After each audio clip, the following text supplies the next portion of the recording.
Do you guys have some questions at this juncture? Private match. Okay, so we'll get to as many as we can. Yes. The book's still available? The book is, yes, the book is still available. Actually, I don't know if in the little insert into your program there is either a web address for the Rosenberg Fund for Children, but basically that's where you get the book, through the Rosenberg Fund for Children. I think we sell it for $10, a lot cheaper than it used to be, because we basically want to get the word out.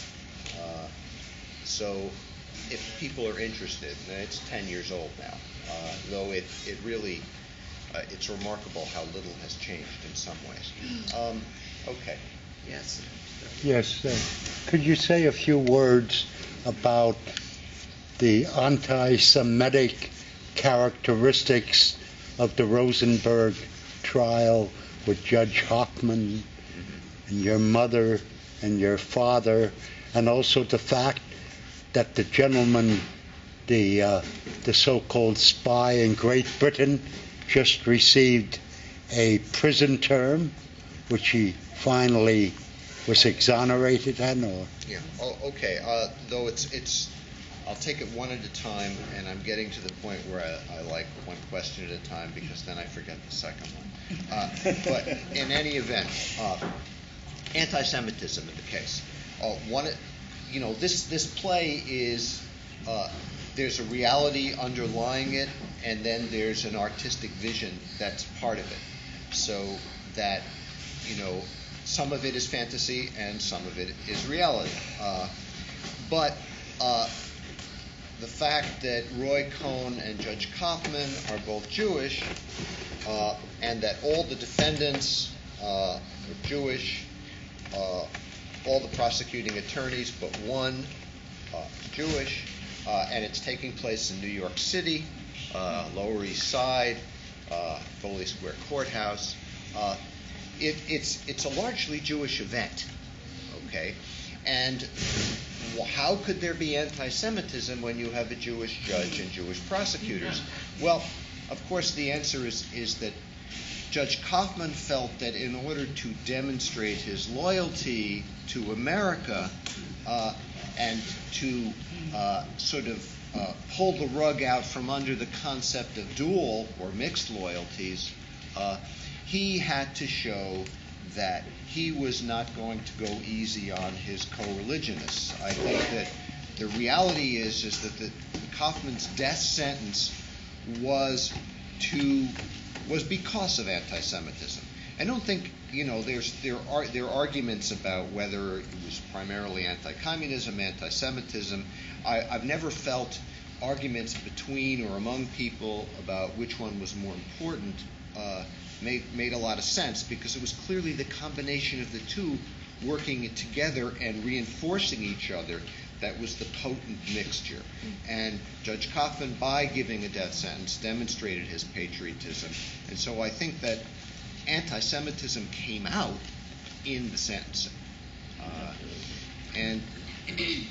So the second question was about, I'm going to prove my point. That Russian spy. Oh, yes, Klaus Fuchs. Klaus Fuchs, world-class, German-born atomic scientist who fled Germany for Great Britain, and then worked at Los Alamos as a member of the British team. Los Alamos is where they fabricated the bomb, where David Greenglass was working as a machinist, an army sergeant. Klaus Fuchs essentially provided blueprints of our initial bomb to the Soviet Union. My understanding, and again, there are various books about all of this, my understanding of what actually happened is the Soviet Union was building a different kind of bomb, bigger, dirtier bombs, with a different kind of model. But Stalin didn't trust his own scientists.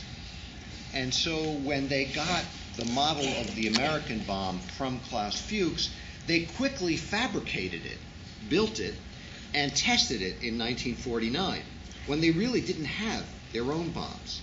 That actually frightened the United States into thinking the Soviet Union really had the bomb when it didn't for another couple of years. At least that's my understanding of the way it worked.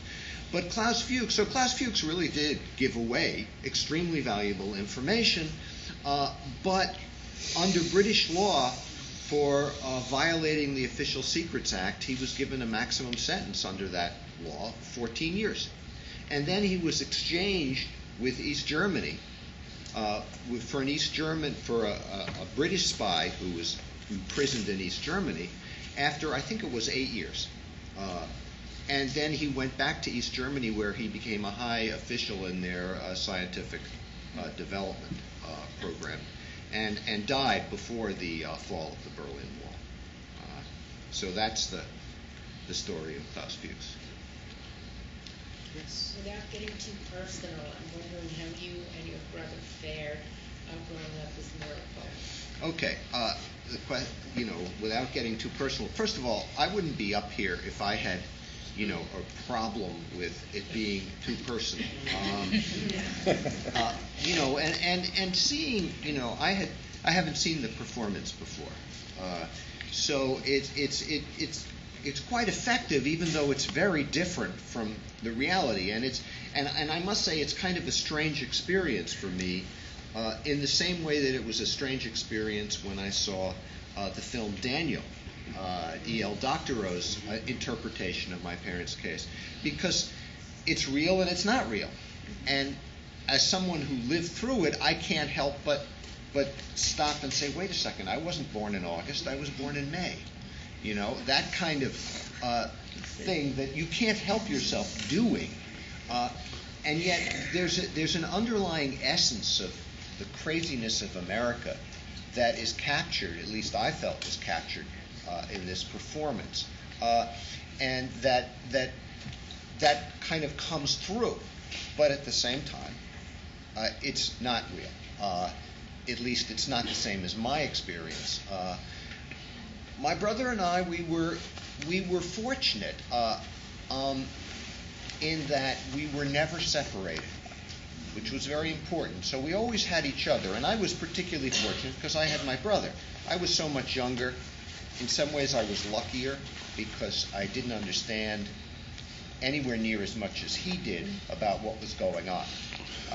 I was 3 at the time of the arrest, and I was 6 at the time of the execution. My brother, 4 years older than me, was 6 and 10. 10-year-old remembers and knows a lot. So we were shuffled around from place to place. It was very difficult. We actually ended up with Tessie Gringlass for a while, Ethel's mother, and she basically used us as pawns. I mean, she threatened to put us in a shelter in order to coerce Ethel into confessing. Basically, Tessie worked, and the FBI, and everybody worked to get Ethel to leave Julius and back David.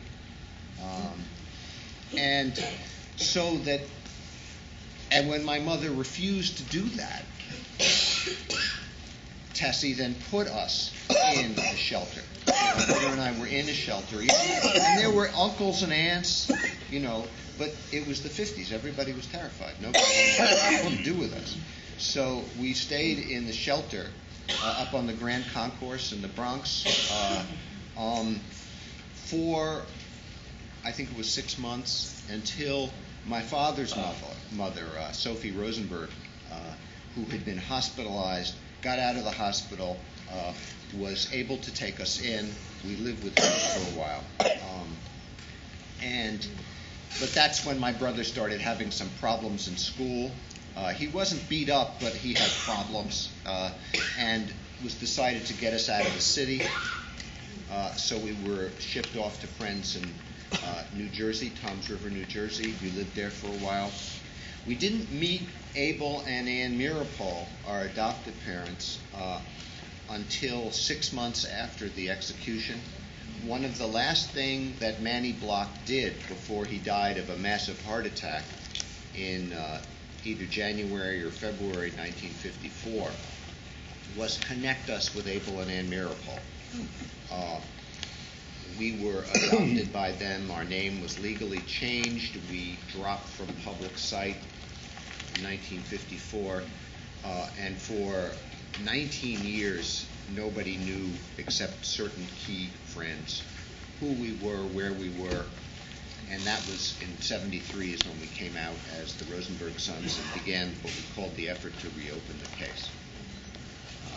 And we've, sometimes I can't help being the younger brother. I have to say, I'm fine, I've done fine, but you should see my brother.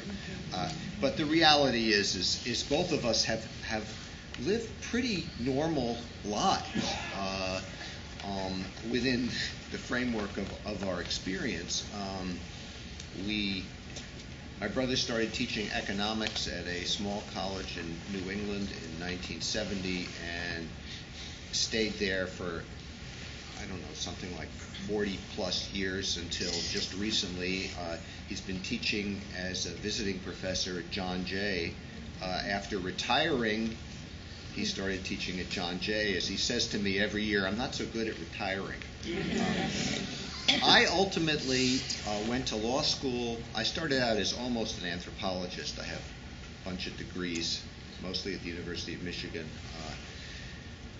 Didn't want to be a professor, ultimately went to law school, became an attorney, didn't like that much either, left that to start the Rosenberg Fund for Children, which I led from 1990 till last September when I retired and turned it over to my daughter. Both my brother and I got married. We both have 2 kids. Our kids all grew up. Michael has 2 grandchildren. I have 2 grandchildren.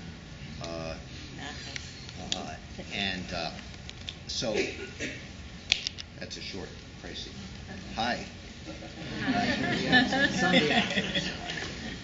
Joining us, and we can also include them in this discussion. There's a Yeah, I'm just curious, since I know that you saw the performance last year at Rosenberg, and it was radically different than this. And I meant to, after dealing with that performance, there were many things that came up in my mind that I wanted to change, and ideas that I wanted to bring forth. And one thing, and I guess as a playwright, I go back and I look at things, I wish I had done this a little bit different. But when I see this performance, as marvelous as I think everybody was and everything, on our part, I think I did Ethel a bit of a disservice by not showing a more rounded picture of her.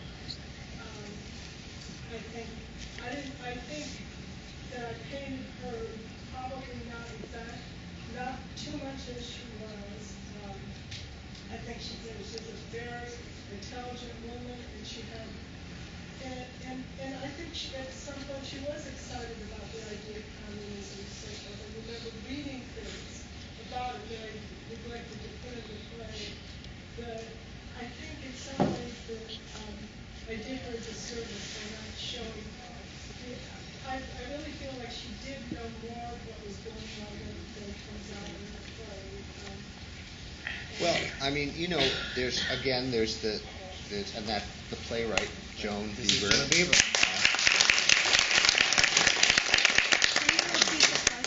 Well, the question, basically what Joan was saying is that seeing the play, she felt that my mother was a well-rounded person and was more, if I can truncate it, more political than you made her out to be in the play, and that you felt that perhaps you did her a disservice in doing that. The thing that's kind of remarkable about my mother is just how well-rounded a person she was. I'll give you a few examples. She was raised on the Lower East Side in poverty. Friends of hers described how when they went to Seward Park High School, which was the old Seward Park High School. I think it's been rebuilt somewhere else, from the Lower East Side, that they were so poor that they didn't have shoes without holes in them, and they used to stuff newspaper, old copies of the New York Times and the various other newspapers, in their shoes to keep the snow out when they walked to high school. And this was the Depression. And Ethel graduated Seward Park High School 3 months before her 16th birthday, at the age of 15. Her singing voice, the teachers considered her singing voice so good that as an underclassman, she was pulled out of class and brought to sing the national anthem at assemblies of upperclassmen, which is, given what happened to her, kind of ironic. Then she wanted to go to college, couldn't go to college, there was no money. She graduated in 1930, as the Depression was getting worse and worse and worse. She finally got a job. She was a clerk, secretary in the garment district of New York. And one of the most amazing things is, anybody who's a lawyer and reads old law reports, the National Labor Relations Board, Volume 1, page 1016, Ethel Gringlass versus whatever the name of her company was. She led a strike in 1935, August 1935, and went 1 month before her 20th birthday. And the New York Times reported on August 31st, 1935, that squads of 150 young women in the garment district went around the district, and whenever they saw trucks, Teamsters Union trucks, coming to make deliveries or pickups at the firms, they lay down in the street in front of them and blocked this. And they were striking for union recognition and for higher pay. And of course, after the strike, she was fired. And so she sued under the newly formed NLRB, and she won. Now, yes, she won under the Roosevelt NLRB. But then, of course, the conservative court system figured out a way to overturn the verdict. But one of the first reported cases in the volumes of reports of the NLRB is about my mother. And then a few years later, when World War II broke out, she became the I forget what the name of it was, but the local civilian civil defense committee. She became the only full-time volunteer of that civil defense committee. That civil defense committee was the first in the nation. It became a model for others. She went around giving speeches about the importance of the war effort. And this was all years before her arrest. Of course, upon her arrest, all of that was forgotten, ignored. Nobody talked about it. And I think, we hear about the Rosenberg case, which was about the Rosenbergs, and Ethel Rosenberg kind of got disappeared into Julius. So she was a well-rounded person, and I think one of the other ironic things was her writing. She didn't really do much writing until she got into prison, and it always amazed me that prison. She was in prison. Prison was the only place where she had time to develop her writing skills, which is also kind of ironic. Anyway, so that's that story. A few more. Why don't you go ahead? I'm afraid I'm going to have to surrender my videotape if I ask this question, but for the sake of everybody here, why is it never mentioned that the American Bar is a 501c3 religious organization that goes by a code of ethics, not due process, and the code of ethics is the Communist Party's code of ethics? And you said that your mother won a strike, and yet the court system overturned it. and then you said you went to law school, and then you said you were reopening the case. My question to you is, what is the purpose of reopening the case? And when you said you want to spread the word, your book is 10 years old, what exactly is the word? Oh, well, okay. That's a lot of different questions. Hard for me to remember them all, but I'll go with the last one first. The word, people ask me why I wrote my memoir when I did.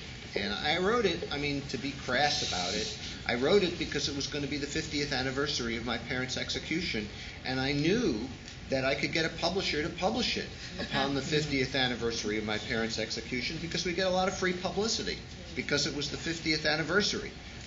And that is the unfortunate reality of a lot of the publishing world. It's become more true today. Anybody who's a writer here knows, and since I'm married to a writer, I live with that all the time. So I wrote this memoir basically to tell the story of the Rosenberg Fund for Children. I wanted to tell my personal story, how I survived my parents' execution, and how I went on and lived my life. But I founded the Rosenberg Fund for Children in 1990 to provide for the educational and emotional needs of the children of targeted activists in the United States. And I did that in order to pay back the community of support that enabled me to survive. I couldn't really turn around and pay back those people from the 1950s, but what I could do is pass the favor on to the next generation. And so that was what I call my constructive revenge, forming this organization. And I wrote the memoir to tell the story. And that's the word that I want to get out. In terms of reopening the case, I'd love to have the court system demonstrate the wrong that was done. But the reality is that reopening the case is trying to reopen it in people's minds, in keeping it alive, in demonstrating the wrong that was done, so that young people today will know about it. Because we know the court system in this country is severely broken. We have, just to give you one example, we have a justice sitting on the Ninth Circuit Court of Appeals who wrote the torture memos, justifying the torture memos for the Bush administration when he was Assistant Attorney General. And there's not one single judge in the entire federal system who's come forward and said, I don't want to be in the same institution with someone who would write a memo like that. And I don't care whether you're a liberal judge or a mainstream judge or a conservative judge, no one has raised that. And that just, to me, that's a demonstration of how broken the system is. So when the system is that broken, the opportunity to really get the judicial system to admit the wrong that it did is extremely limited. I would compare it to Don Quixote tilting at windmills. But at the same time, it doesn't mean that an effort shouldn't be made to publicize this, to work. And there still is a group of people, the National Committee to Reopen the Rosenberg Case, who continue to do work to publicize this and to work to do what they can to demonstrate to a new generation that a wrong was done. Now, that said, I want to make it clear that I actually do feel that my father and a group of young men, mostly men, there were some women involved, but it was primarily men, did what they could to help the Soviet Union by providing information that was espionage. It wasn't the secret of the atomic bomb, but when they got involved in this, the Soviet Union was fighting Nazi Germany, and they wanted to do what they could to help. My mother was not involved.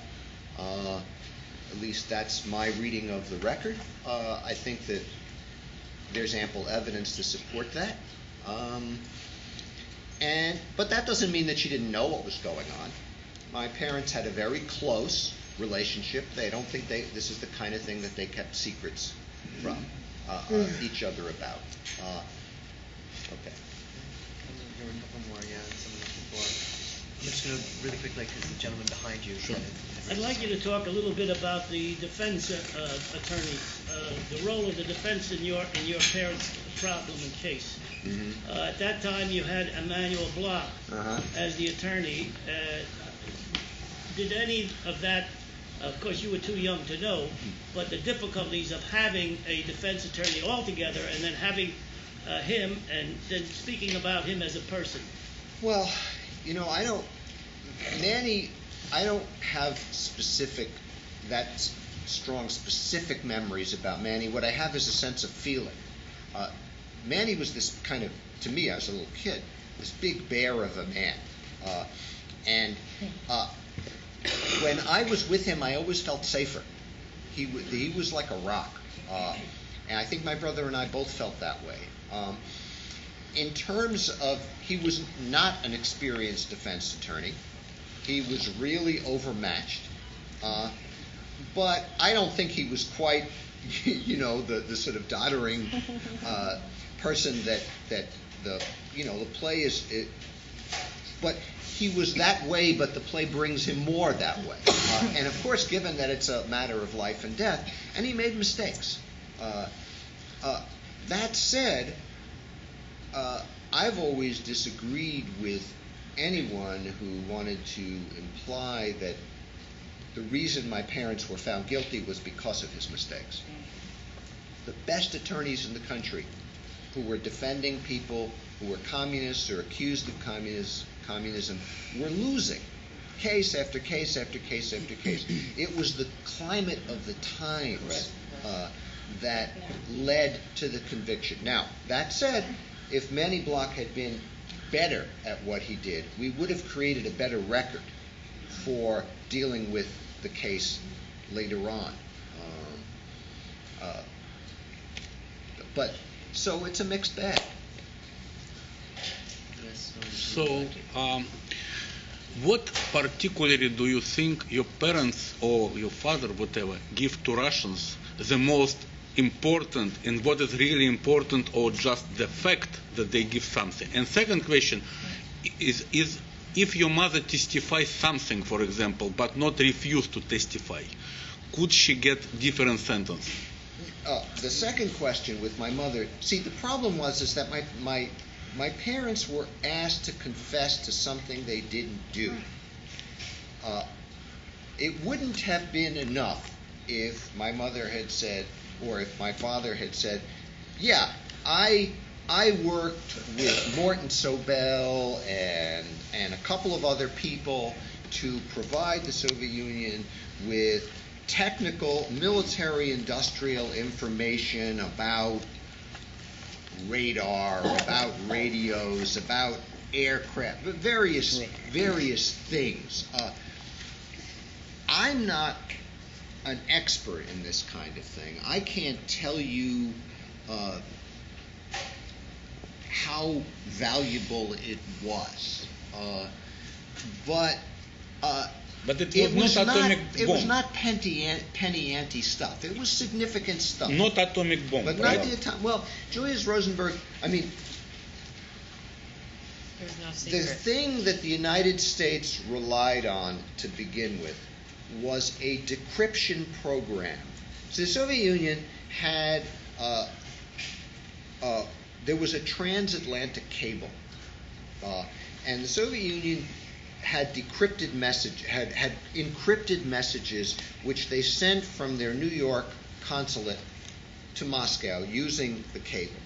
Now, the cable was owned by an American company, and the American company gave this information over to what the precursor of the National Security Agency, whose job it was to decrypt these cables. Now, the Russians were confident that they couldn't decrypt it.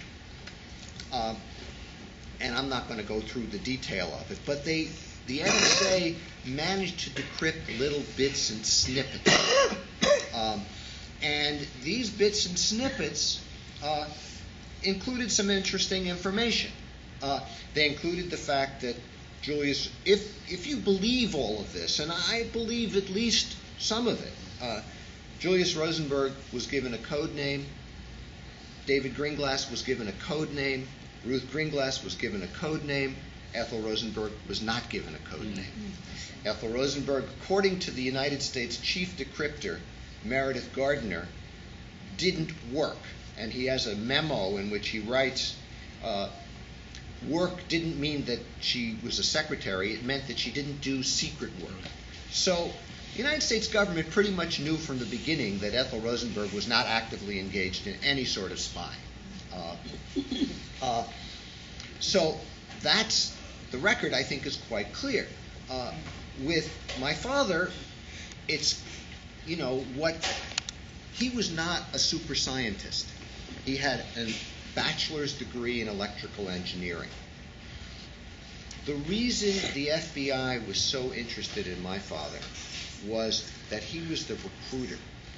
He was the guy who got his city college friends who went on to graduate school and did other work to get involved. So it was not a matter of quality so much as quantity. Mm-hmm. In other words, if they could get my father to confess and name all the other people, then they'd have a lot of names. And then they could say, well, and these are all people in the Communist Party. And so the Communist Party is really helping the Soviet Union. It's not a domestic organization, it's a foreign spying organization. Now, it didn't matter. The American Communist Party had 100,000 members at one time or another between 1932 and 1950. It didn't matter that we're talking about a dozen people out of 100,000.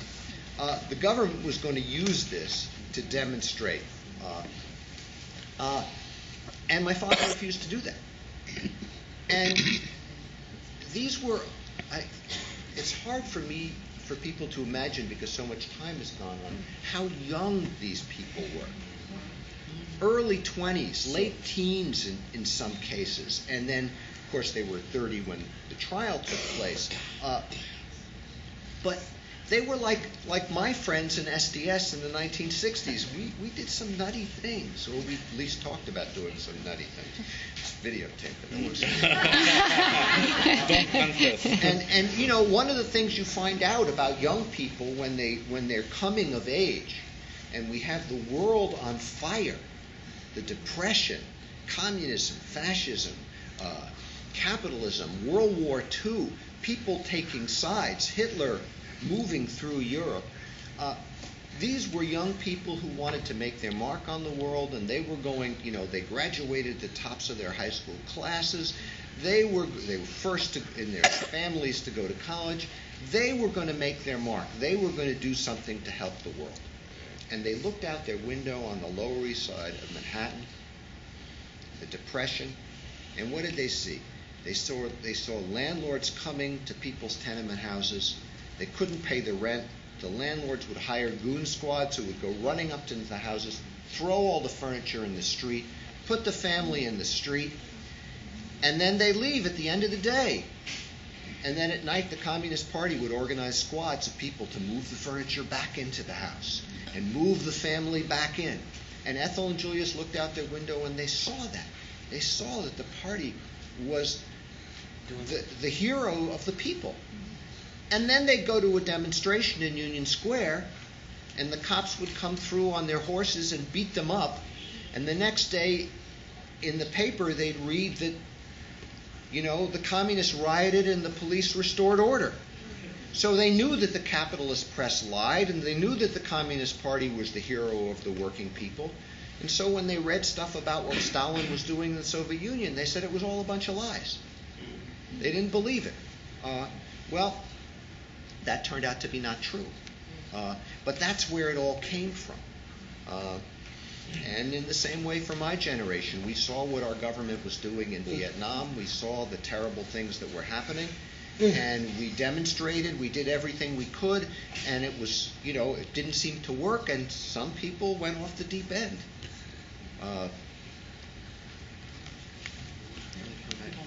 way. Yeah, and there are people over there too. Okay, oh yes, I'm being very Yeah. right side of the audience, or People audience in the left. back too. So there's a People in lot, the but back. I'm going to come to you because It's very hard. And my answers tend to be long, so I'll try to be quicker. The play was wonderful. It was absolutely awesome. But if one wanted to volunteer to help reopen the case, where would one look? Well, you would go out to the aisle, you'd walk 2 rows back, and you'd talk to this woman right 2 rows behind you, and she would sign you up. That's a good For the Communist Party. A couple questions. Could you tell us a little bit more about Ethel's writings in prison? What did she write about and what became of them? Okay, well, and then you can ask the second question. Okay. That's a great question because the timing is perfect. Ethel and Julius wrote over, I think it's close to 600 letters to each other in prison. The handwritten copies of which my brother and I donated to Boston University Archive at the turn of last year, and there'll be an opening in October or November in Boston. The thing that I would say about this is that this set of handwritten correspondence, yes, there's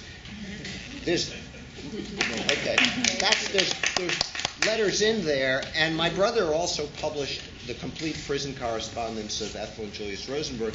It's this big, thick book, and I try to find it in the library. But that was in 1994, I believe. That was in 75. The actual handwritten letters are now being, worked and preserved, and there is no other set of correspondence like it in the history of the world. It's unique. Did she write other things other than the letters? She wrote some poems, and but really it's her letters. It's her letters. And what you find is that, I don't know. My father's letters are kind of long and boring.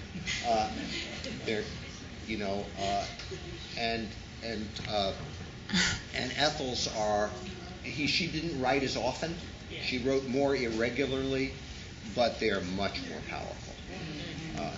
She was a good writer. So the other sort of related questions. I don't imagine that you've had a major family reunion, but do you have any contact with the descendants of some of the people on your relatives on either side of the family? I have. The simple answer is no contact whatsoever with the Gringlass side of the family. People have asked, wouldn't I want to confront David Gringlass? David Gringlass is the only one who's still alive, by the way. Everybody else has died. But no cousins? The cousins, the Gringlass side of the family is gone to us. Now, the Rosenberg side of the family I've had some contact with, but not much. Really, the Meeropol family became my family, and the Rosenberg case was so disturbing to the family. And think about the impact of having aunts and uncles who wouldn't take us in, and how that played out. And so. Did your parents know the Meeropols? No, they did not. The Meeropols were supporters of the Rosenbergs, but they didn't know them. But Abel Meeropol was a writer, too. He wrote under the pen name of Lewis Allen, and his most famous song is Strange Fruit, Billie Holiday's song. So, okay. Back, we're going to the back. She wants you to order there before. But also, this is like what she wrote. This I was wondering what your reaction, what your brother's reaction was to Elia Kazan and I gave this career, all the controversy surrounding him, since it was so high profile and everybody knew about it. I mean, I wonder. You mean about him, the fact that he sort of named names and then he got an award for lifetime achievement? And Could you repeat? Okay, it was basically my brother and my reaction to Elia Kazan and who was a Hollywood famous Hollywood director who name names in Hollywood during the McCarthy period. And you know, I can't speak for my brother because I really don't remember talking to him specifically about this, though I'm sure we did. I just don't remember it. You know, because of our upbringing and our circumstances, there's probably very few things that are worse than that. So my reaction to that is that, you know, that's that you're, you know, if once you cross that line, you don't come back from it. But given Hollywood and given Hollywood's role in all of this, that in some way it was fitting for Hollywood to demonstrate its own lack of moral compass by doing this. So, you know, I guess they were good bedfellows and perhaps deserved each other. You know, there are times when being attacked is a badge of honor, and there are times when being honored is, you know, a mark of despicability, if I can invent a word. Yeah. Well, can you and maybe Ms. Gary talk about the characterization of Mrs. Greenblatt? It seemed a little, Yes. Sort of extreme, and a little bit out of sorts with some of the other characterizations. So Yeah, can you let's- maybe talk about decisions you made? Yeah, sure. And John, if John wants to chime in, I'll tell you from a directorial point of view, and then the piece overall is it's a very subjective point of view. It is dreamlike. There are things that are more extreme than would have been in real life. It's through the mind, again, from my directorial point of view, through the mind of Ethel. And for her, it is, you know, her mother is rather demonized. Not enough. Well, and from what I had read and the research I did, she wasn't a terrific person by any means. And as demonstrated by what you pointed out in the way that she treated you guys when you were kids. So on the one hand, yes. I mean, because it seems to me that some of the artifice actually gets in the way of the demonization. It seems so artificial.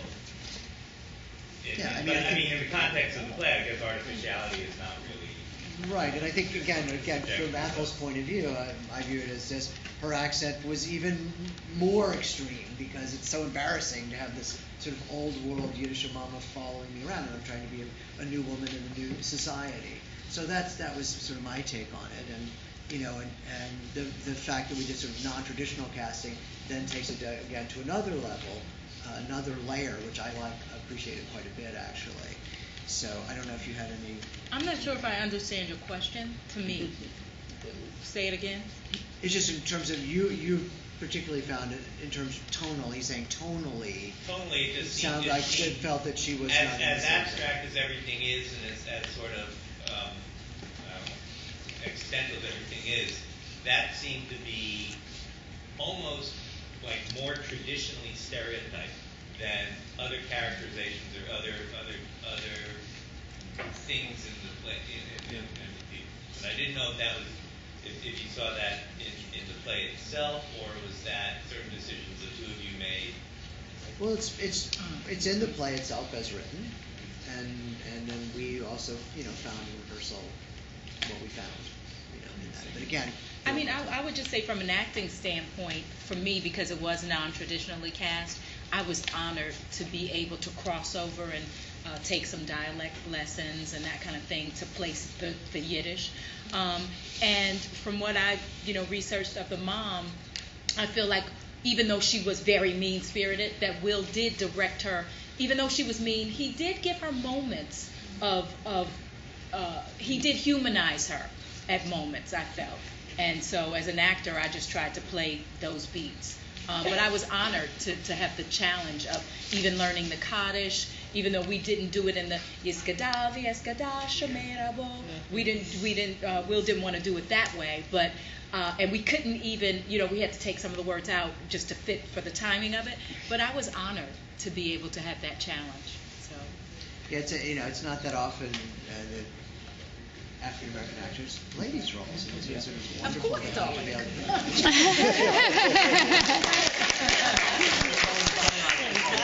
John Fraser and come back. Maybe it's never happened before. Yes. Because there was something that didn't get across in the play there's a different issue. I'm very much aware of what goes on in the prison system and the fact that when people of color are in prison, that they don't have a chance, and that kind of thing, it weighs on me very heavily. And I felt like I did not get that across as much as I wanted to. I mean, I know Lorraine, her role in prison and so forth, she talked about her kids and the difficulties, etc. But when it came to the whole cast and why, the big question is, I don't want to say so abstract that people don't understand what's going on. And the question is, why are all these people of color up there? I don't think that is really clarified. And why did I have a multicolored cast this time when I had the last time an all-white cast? So these are all things that came to me between productions, and each time I see more and more. But the big thing that I wanted to ask you, Robbie, is why do you think, after all this time, after 61 years, why is this so emotionally charged that people are just totally up in arms? It's either, and the other thing is, when I say literally black and white, why are people either black or white? They're not, people are just people, and there's no in between. And it seems like we're further and further apart, and going in that direction.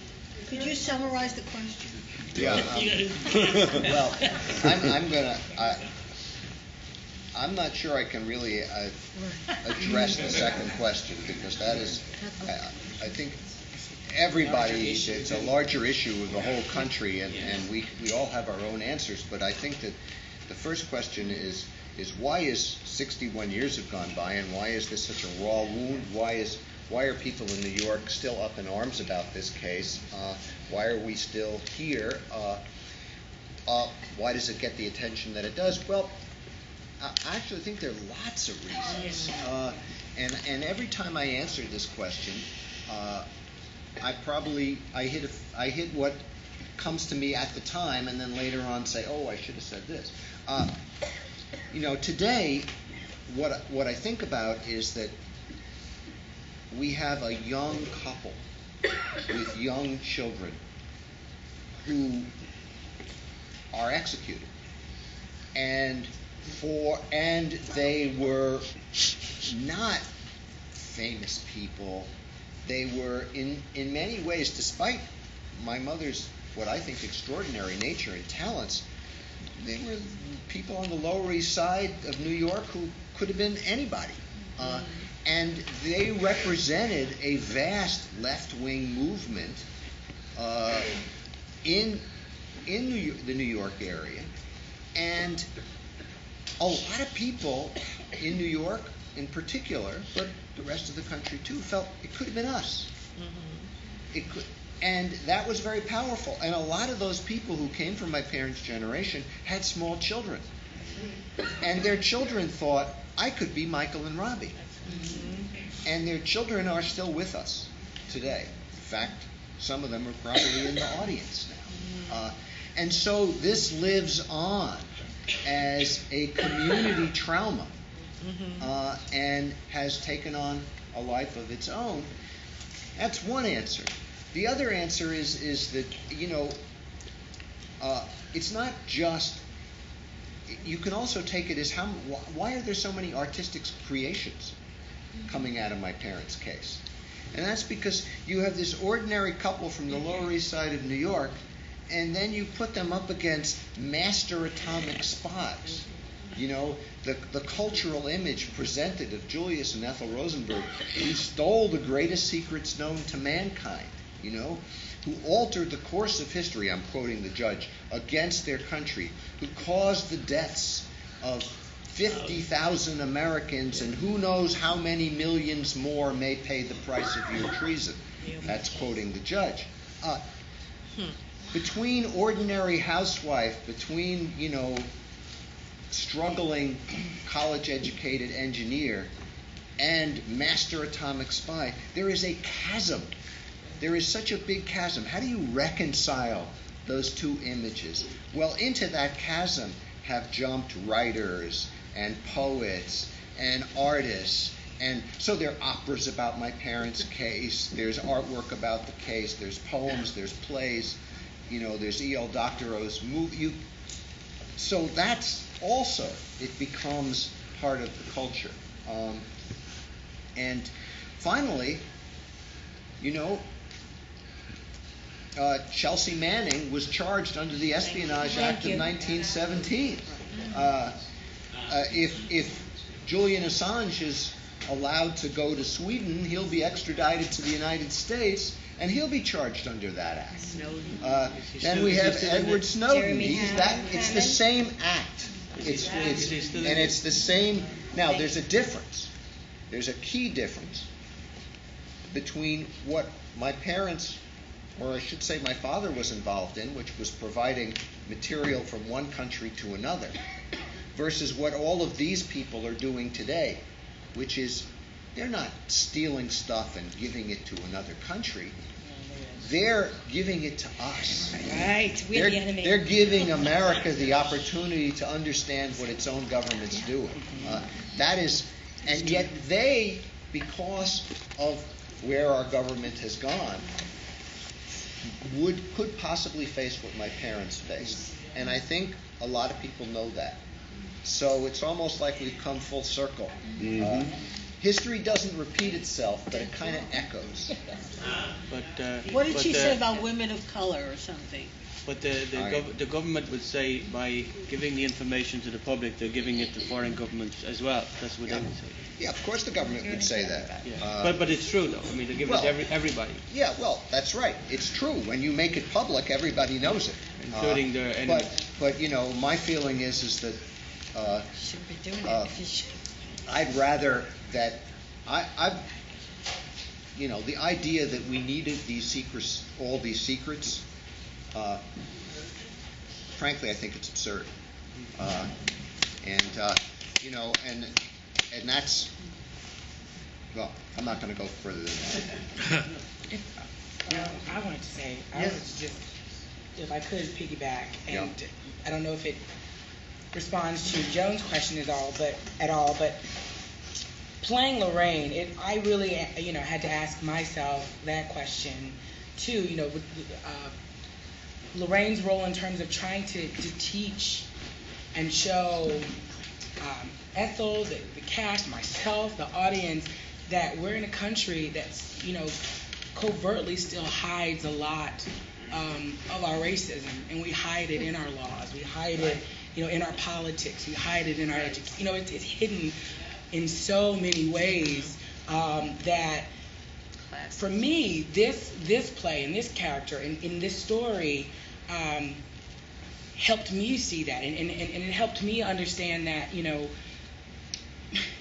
we're hiding a lot of stuff, and it takes unfortunate lives like Ethel, like Julius, to show us how ugly we still really are in so many ways. I mean, we have a lot of great things. Let me not shadow that, but the things that are still ugly about our country, we haven't really faced them yet. We haven't really talked about them yet. And shows like this, as challenging as the topic is, it helps bring that to light. For me, being a young person that wants to understand this life and understand the history and understand the repetition that still goes on. Yes.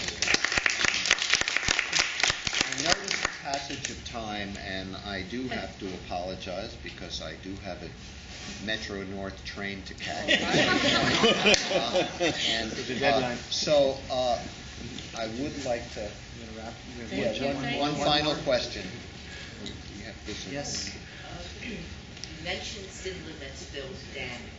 I worked on that film, and I have an observation that I'd like to share with you. But first, I would like to know what you thought of Mandy Patinkin's portrayal of your father in that film. The observation deals with him. Well, I know and really like Mandy, so. Could you repeat? It's really hard for me to make an objective. Could you repeat the question? Yeah. Please? What did I think of Mandy Patinkin's portrayal of my father in Sidney Lumet's Daniel. The Book of Daniel? The Book of Daniel was very difficult for me, okay? And I really like Ed Doctorow's work, and I really admire him as a human being, too, for the various things that he's done. But I really had trouble with the Book of Daniel. And so I can't separate that trouble from my analysis of Mandy's. Mandy's a great actor. There's no doubt about it. I don't like the characterization of Julius as someone who seems to court martyrdom. In that, I don't think that's what my parents were about.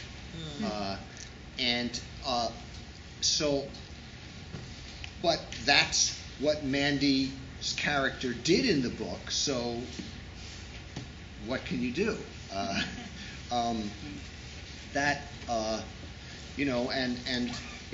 I don't know where. I guess I was going to say hello to the person who played me.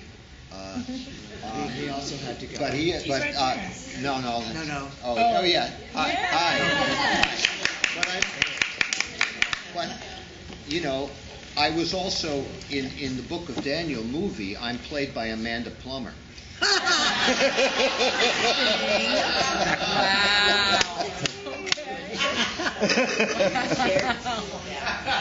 tribute to Mandy's acting ability and his process. Is that after, this is from an insider's view, because I was there, and it really affected me on a personal level, is that after they shot the scene where he says goodbye to his two sons, or his son and his daughter, the man that plays a daughter, he says goodbye, and they leave. Mandy, in real life, had just become a father himself, and he sat on that set, which was the jail set, and he cried for 1 hour. He could not leave, and it made it so personal to observe that as the actor. That makes it even more powerful. He actually came up and performed for it. He and Susan Sarandon did a reading of my parents' prison correspondence for the Rosenberg Fund for Children up in Western Massachusetts, where I lived, back in 1997. And they read the last letter back and forth to each other that you saw at the end of the play, which I didn't know that story. It makes it even more powerful. He's a remarkable person. Thank you.